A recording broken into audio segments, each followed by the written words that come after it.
I'm answering the question for you of how to make a Milanese, Milano, Italy style pasta dish that's been kind of popularized in different parts of the U.S. This is a really tasty, fast dish to make. There's no time elapsing on any of this.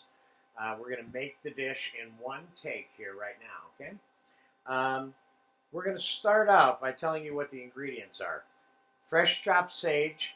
We're going to use pappardelle noodles, which are ribbon, wide egg noodles, if you will, or pasta noodles made out of semolina. Doesn't matter what they're made out of. It's the shape that makes them pappardelle. And these have been blanched in chicken stock, which is an option for you, and I think you should keep that in your repertoire, especially if you're making a pasta dish that you don't care whether or not it has any meat in it. It does add flavor to the pasta and to the dish in total, okay? So with fresh sage, the pappardelle noodles, which we're going to warm up in chicken stock also, our home-dried roasted tomatoes, which we have a lesson for in this class. We're going to chop these.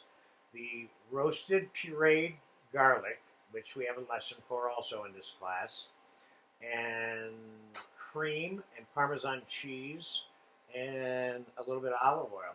And maybe we can garnish it with some other tomato or something like that. This, of course, is one of those dishes that you can add chicken to or shrimp to or beef tips to or whatever your pleasure happens to be. We're going to start out by putting some cream into a hot pan. I got about a cup and a half of cream there. We're going to put about 2 tablespoons of the roasted garlic puree. Excuse me. And we're going to give that a whisk.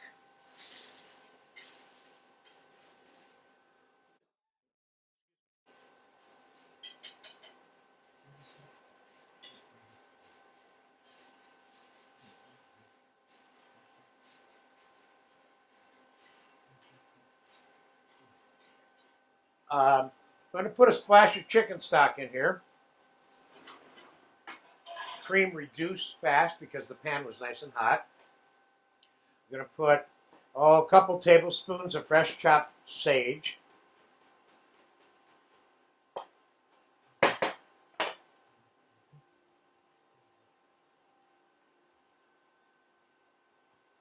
And we're going to chop the tomatoes. I have some partially chopped already. So we got about a couple of tomatoes here that were oven dried.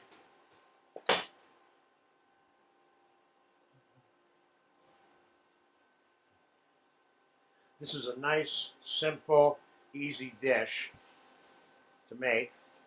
Let's get the tomato mixed in there. And let's put a little bit of olive oil in here. A tablespoon or 2. A little bit of fresh ground black pepper. Okay, this is just about ready to mix with the pasta. I'm going to drop the pasta in the chicken stock.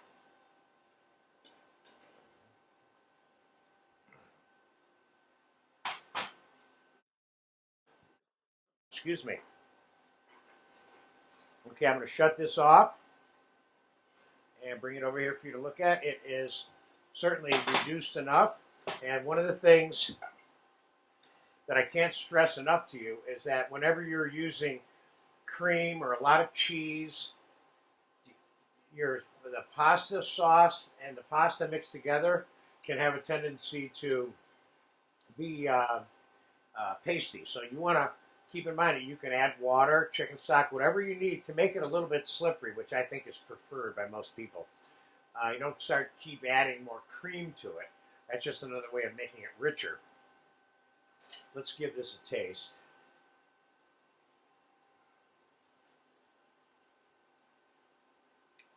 This dish is good right away, too, which is what I love about it. I say we need a little bit more chicken stock in there.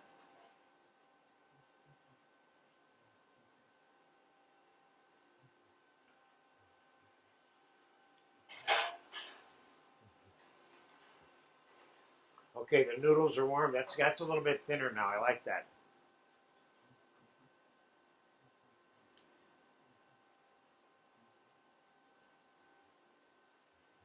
So you see, making this dish, as long as you have some of your stuff ready, you can make this for your guests rather quickly.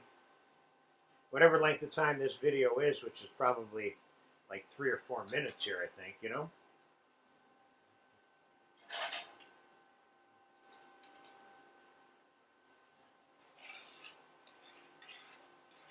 Roasted garlic, sage. This is good. Now the Parmesan cheese, we're going to put, 1/4 cup in here.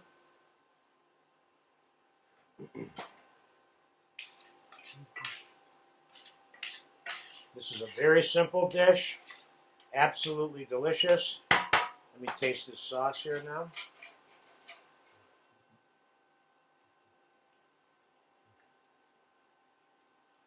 This is good. I'm going to put a little bit of salt in this.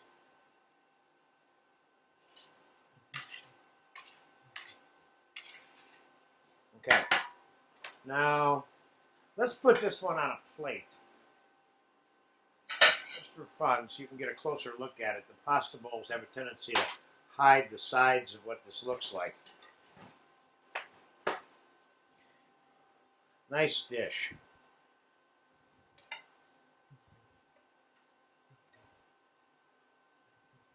Some sauce. This combination of roasted garlic. Whoop. Now, here's a good example. So you put something on a plate, and you put too much on. So take yourself another plate and just replate the item quickly. You want to get this in the center of the plate. Most people would probably serve this in a bowl, but I wanted to serve it on a plate on purpose, just so you can get a different look at it.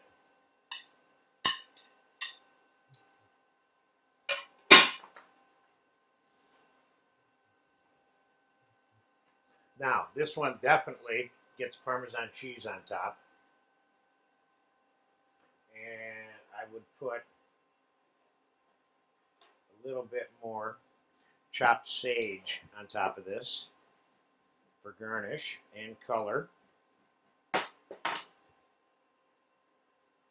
Now I have some commercial oven-dried tomatoes here also, and these might be the right thing to add a little bit of color, or if you have more of your roasted chopped tomato. But there's nothing wrong with these, but there's nothing like your own oven roasted. So you want to make sure these are cut nice and small. So you got a little bit of color there. And again, some fresh cheese always helps it taste good, looks good.